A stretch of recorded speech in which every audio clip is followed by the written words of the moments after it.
अगर राहु किसी का 5वें घर में है तो इसका मतलब राहु जो है, राहु एक टेक्नोलॉजी का कारक है, राहु स्पेकुलेशन का कारक है। तो राहु 5वें घर वाला आप देखेंगे कहीं ना कहीं पर उसके दिमाग में राहु घुसा होगा, मतलब ऐसा इंटेलेक्चुअल काम जो कि रिलेटेड टू टेक्नोलॉजी भी होगा और रिलेटेड टू स्पेकुलेशन भी हो सकता है। मतलब अगर मैं बात करूं शेयर ब्रोकर बनने की, या मैं बात करूं कुछ टेक्निकल आईटी सेक्टर में काम करने की, तो ऐसे जातक बहुत अच्छे तरीके से कर सकते हैं। लेकिन यहाँ पर सिर्फ और सिर्फ उस घर का रोल नहीं होगा, वहाँ पर दूसरे ग्रहों की दृष्टियों का भी रोल होगा। जैसे ज्योतिष शास्त्र पढ़ने वाले लोग या स्टूडेंट्स को ये चीज़ पता है कि राहु की 9वीं दृष्टि लगन के ऊपर पड़ेगी, या लगन में अगर राहु है तो उसकी 5वीं दृष्टि या उसकी दृष्टि 5वें घर के ऊपर भी पड़ेगी। इसका मतलब कोई भी ऐसा काम जिसमें लगन और 5वां घर टेक्नोलॉजी और स्पेकुलेशन इन्वॉल्व होगी, वो काम बहुत अच्छे तरीके से हो सकता है। ऐसे ही हर घर में जाकर हर प्लैनेट के हर कारोबार का रोल चेंज हो जाता है। जिस प्रकार मैंने कहा दूसरे घर में अगर राहु होगा तो ऐसे जातक टेक्निकल स्पीच के बारे में बात करेगा। अगर मैं तीसरे घर की बात करूं तो तीसरा घर किस चीज़ का घर होता है? तीसरा घर हमारे शॉर्ट कम्युनिकेशन का और हमारे एफर्ट्स का होता है। अब इसमें जो शॉर्ट कम्युनिकेशन आएंगे वो कौन से शॉर्ट कम्युनिकेशन आएंगे? वो वाले शॉर्ट कम्युनिकेशन आएंगे जो कि टेक्नोलॉजी के साथ लिंक करें। मान लीजिए कोई इंसान ऐसा सॉफ्टवेयर बना देता है जिसमें कम्युनिकेट करने की ज़रूरत नहीं पड़ेगी, आपको लिखने की ज़रूरत नहीं पड़ेगी, आपने सिर्फ क्लिक किया और वो टाइप हो गया। कोई भी टेक्नोलॉजी को लेकर जिसमें शॉर्ट ट्रैवल होता है, जैसे मान लीजिए अगर डोर टू डोर कोई सर्विस है, चाहे वो खाना डिलीवर करने की है, चाहे वो कोई कैब की है, किसी भी तरह की है जिसमें शॉर्ट ट्रैवल्स हो लेकिन रिलेटेड टू टेक्नोलॉजी हो, एक सॉफ्टवेयर के द्वारा उसको रूल किया जाए। इसका मतलब वहां पर राहु 3rd हाउस का काम होगा, क्योंकि 3rd हाउस वाले जातक ज़्यादातर ऐसा काम करना पसंद करेंगे जिसमें उनको कुछ करना ना पड़े, कुछ ऐसा सॉफ्टवेयर रेडी करेंगे जिसमें कम्युनिकेशन कम हो, जिसमें लाइक अगर मैं मोबाइल रिपेयर की बात करूं, मोबाइल रिपेयर भी एक शॉर्ट टेक्नोलॉजी को ठीक करना, टेक्नोलॉजी को लेकर खोल देना, उसको पैक कर देना, ये सारी चीज़ों का उनको एक ऑब्सेशन रहता है।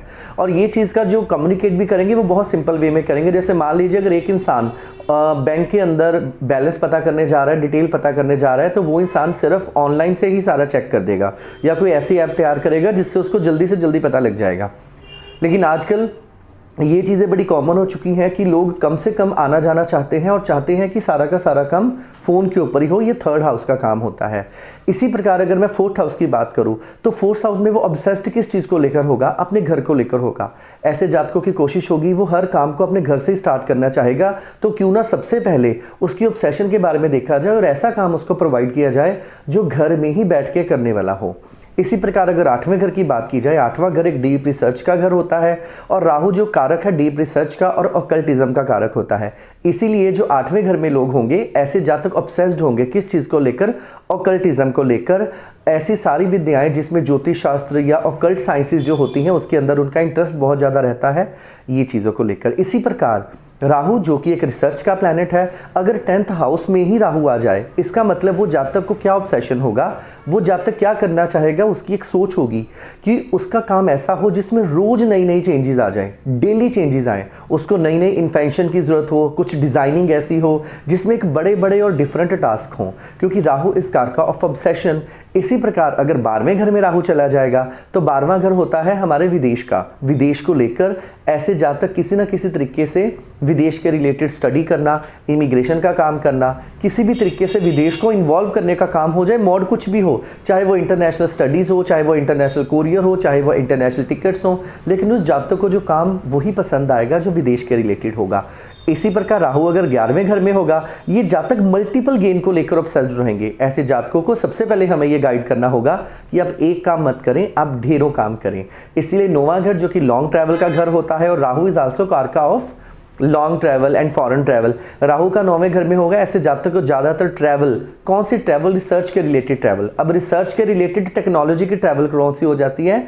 जो हमारे ब्लॉगर्स होते हैं जो वीडियोस बनाते हैं, ट्रैवल की वीडियोस बनाते हैं ऐसे, क्योंकि एट द एंड तो उन्हें अर्न करना है। तो ऐसे जातकों को बड़ा शौक होगा 9वें घर में राहु वालों को अलग अलग जगहों के ऊपर जाना और लोगों को उन चीज़ों से इंट्रोड्यूस करवाना।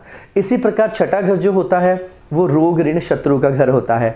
ऐसी टेक्नोलॉजी, जैसे आजकल बड़े ऐसे गैजेट्स होते हैं जिसको यूज़ करने से किसी को बैक पेन ठीक हो जाती है, ऐसी बेल्ट होगी, क्योंकि टेक्नोलॉजी के साथ उन्होंने उसी चीज़ को लिंक कर देना है, टेक्नोलॉजी को उन्होंने लिंक कर देना है बीमारी के साथ। तो ऐसा कोई भी टूल्स जिसमें किसी की बीमारी फाइंड आउट करनी हो, आजकल ऐसी बड़ी सारी चीज़ें चली हैं, आजकल बहुत सारी ऐसी मशीनरी चली हुई है, उस मशीनरी के द्वारा लोग हील होते हैं।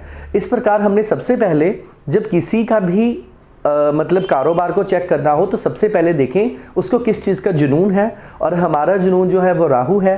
जिस घर में राहु होगा हमें उस घर का जुनून होगा, और अगर उसी जुनून को लेकर हम काम कर ले तो हमारे लिए इससे आसान काम कोई हो नहीं सकता।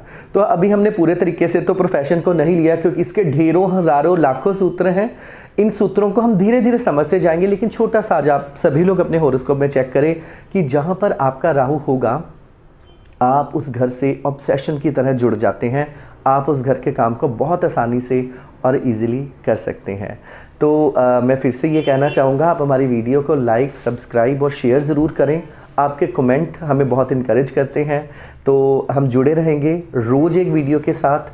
तो नेक्स्ट बार हम नया टॉपिक चूज़ करेंगे, और आप कोशिश करें जो टॉपिक आप चाहते हैं आप कमेंट बॉक्स में वो ज़रूर डालें, और मेरी कोशिश होगी उस टॉपिक के बारे में मैं वीडियो बनाऊँ। Thank you so much.